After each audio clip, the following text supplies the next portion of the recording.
which it is, because then that is going to determine which antidote you apply. So just because there are images doesn't mean that you don't need more energy. But it can be very little, just a little bit. Because why is it, is this appropriate here? Yeah, probably. Why is it that in the United States, they say that excitation is in the left ditch and laxity is in the right ditch? In Singapore or Thailand, no, not Thailand, yeah, Thailand also, it would be just the opposite. Mm-hmm. It's because we drive on the right side of the road here. And so when we are driving down a 2-lane road, do we straddle the center line or do we stay in our right lane?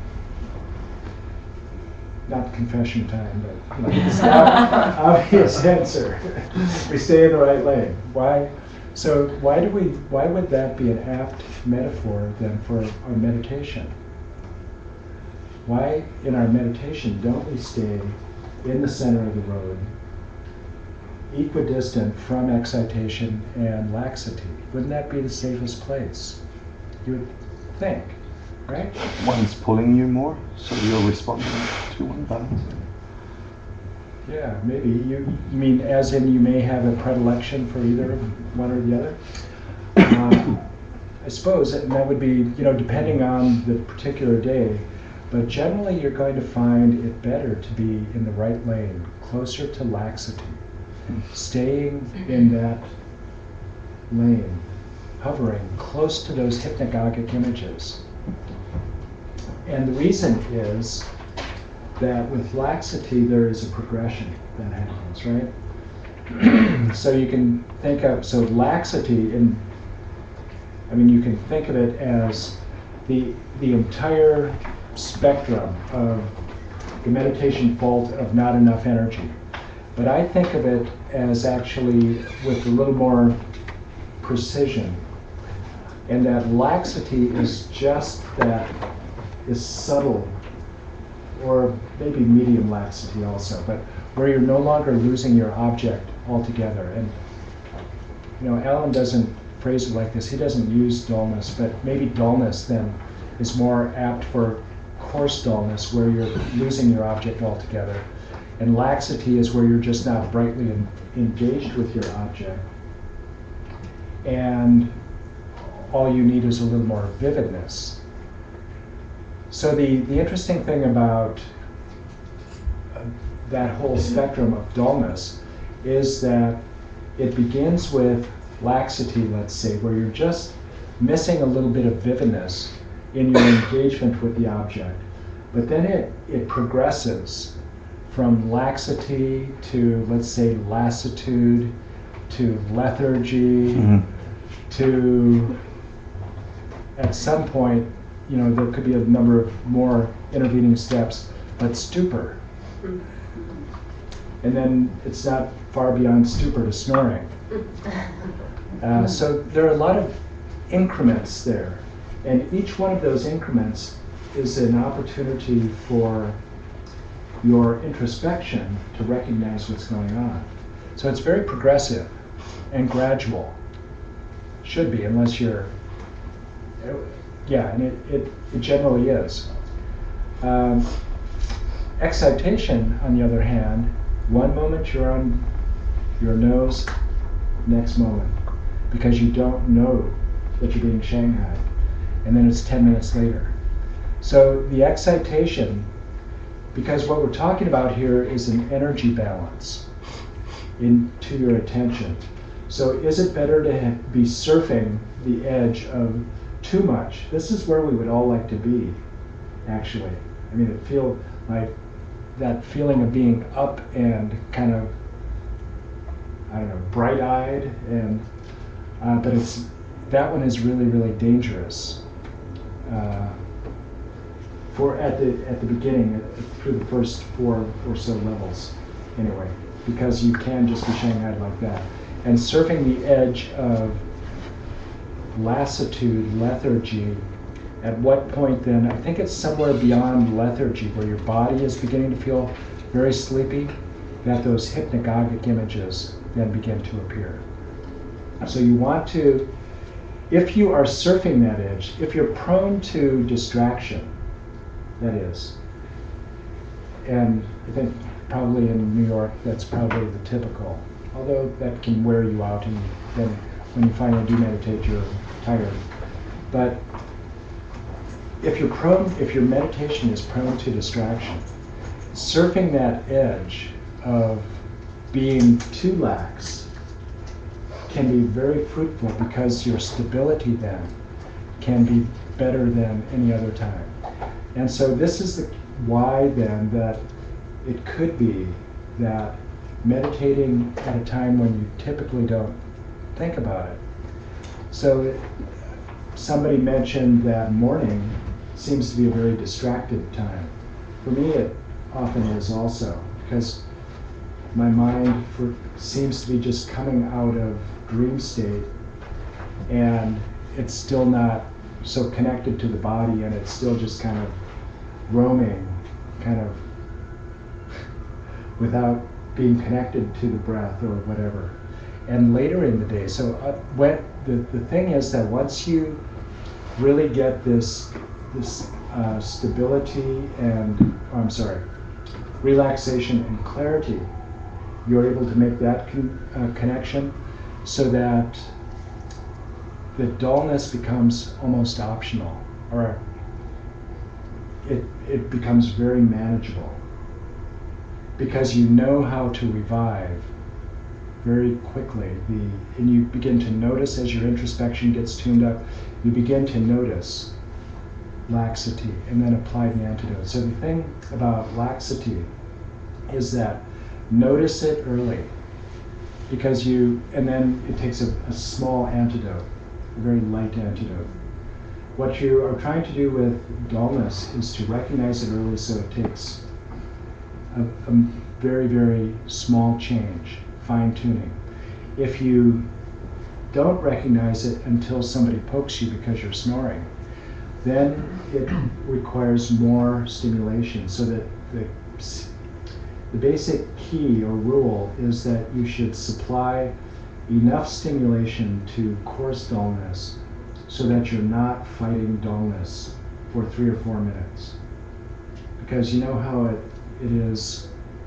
This happened to me over and over again, driving home an hour from Diamond Mountain to Safford at 3 a.m. after a teaching and after working all day, and fighting sleep and feeling like I was going to drive off the road, and your head snapping, and oh man, I almost died there.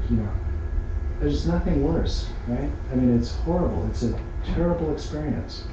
I mean, aside from the fact that you could kill yourself, but the experience itself, what a way to go. I mean, it's the worst. And so when you're meditating and that's happening also, it's the worst, isn't it? I mean, it's just an endurance trial.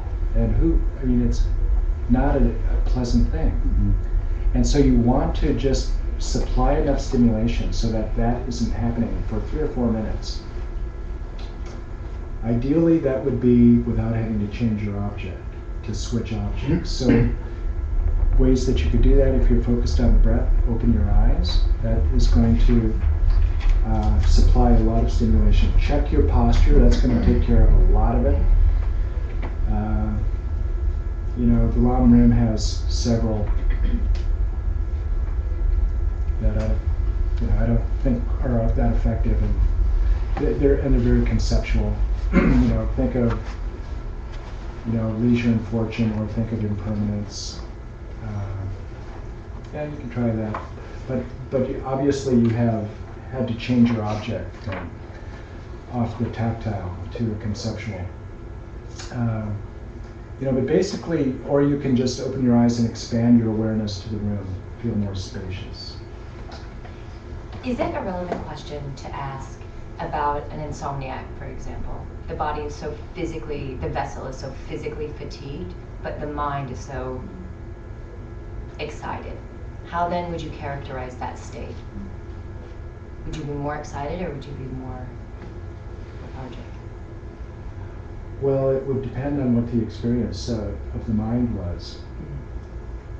So if the mental state is racing, so this is what happens, right, for insomniacs. You wake up in the middle of the night and then your mind is racing.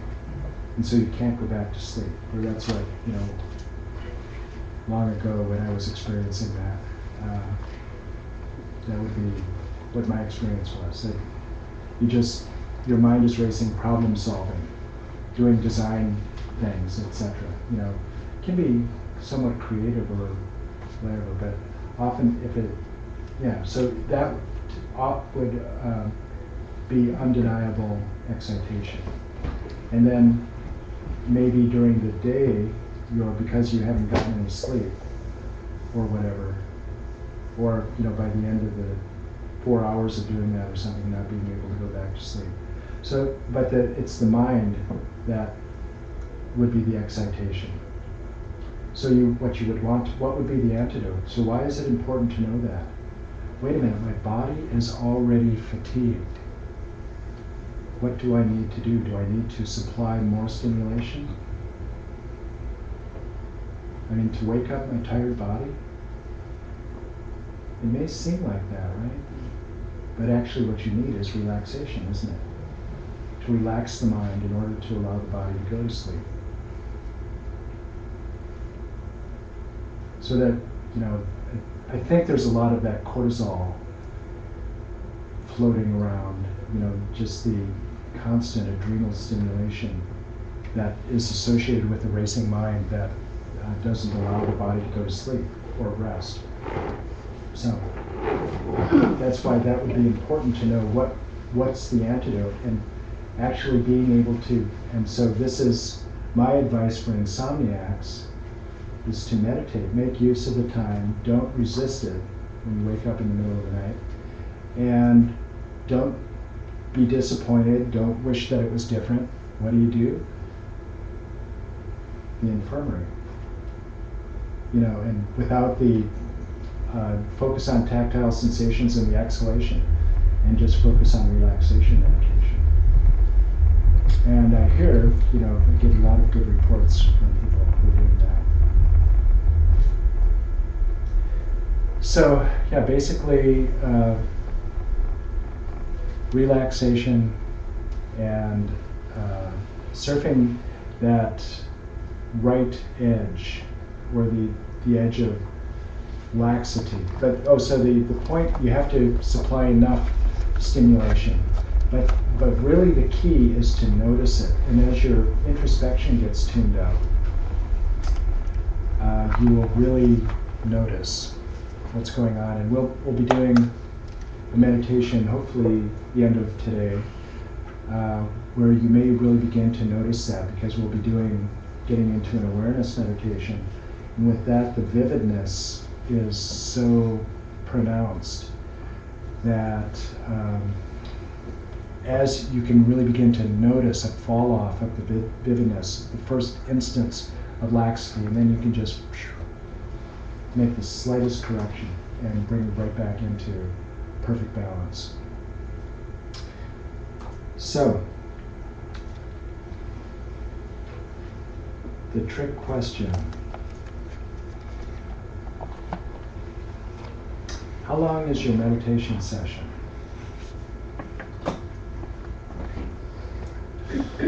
It's a trick, right? Because some of you know the answer and there isn't a right answer. And that is that it's not 1 hour, it's not a Gautaka 24 minutes. But what's the helpful way of thinking of it is that it's helpful to think of the length of your meditation session as being one cycle of in-breath and out-breath. That's what Sam just whispered in my ear. I just want everyone to know that. I wanted you to say it. Oh, I was throwing the comment. Well done, Sam.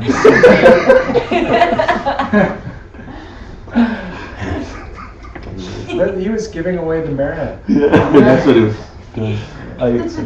So one cycle of in-breath and out-breath. Why would that be helpful, Sam? Well, it makes your meditation sessions super manageable, and you can apply the antidote that you need to within that one cycle of breath. You can take a snapshot of where your mind's at. Yeah. Well done. So for one thing, I mean, there's an amnesty every breath, every cycle of breath. Oh, I'm having a lousy meditation session. Well, you can't buy into that. You know, if your length of your session is just one cycle of in-breath and out-breath. That was last session, you know, this session. So you have an opportunity for a level 5 shamatha experience this session. You know, and it's easy enough to pull off if that's your session. So that's very, very helpful. Also then, you really get to apply something called the Padmasambhava oscillation. So this is the Padmasambhava oscillation of the breath. There's another Padmasambhava oscillation of awareness that we won't get to. I keep tantalizing you with these things that we're not going to get to. Are you saying isolation or oscillation? Oscillation. Yeah. So moving back and forth between two things. So the Padmasambhava oscillation of the breath is where the meditation that we're going to be doing next. So I'll tell you, I shouldn't take the time, but I can't resist telling you a little story from my past. Years ago, when I was a mountaineering guide in the North Cascades of Washington, I was living up in the wilds of the North Cascades of the Methow Valley, right below the Canadian border. The most beautiful alpine scenery in the lower 48, without a doubt, because I've sampled almost all of them. And so I was guiding professionally at the time, and there would be, and I was also caretaking a gold claim. That was up Goat Creek, 2 miles off the main road up Goat Creek. And so I would go in on say a Friday night and to the nearest town. So this place where I lived was 110 miles from the nearest stoplight. And I would drive in to the nearest town of 500, about 14 miles away, on a Friday night. And let's just say I closed down the chai shop. And so driving home then, after closing down the chai shop late at night, so this would be, I knew that the pass was closed and there was no traffic coming because I was headed into the deep mountains, and the pass was closed, there was no traffic coming this way. It was 2 a.m. or whatever. So, and it's a 2-lane road, even though there are a lot of deer on the road. I could still be, singing a song and, rolling a cigarette or something like that, one-handed, and make it do all right. Keep her between the ditches, as we used to say. That was our salute to each other as we were leaving. Keep her between the ditches.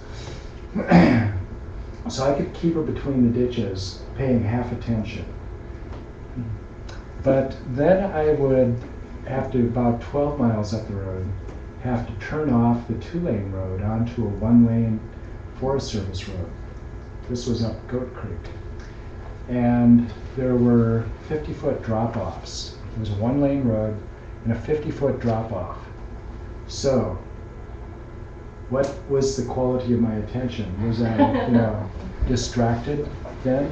Was I thinking about what could have been, or what may happen next week, or, or am I falling asleep?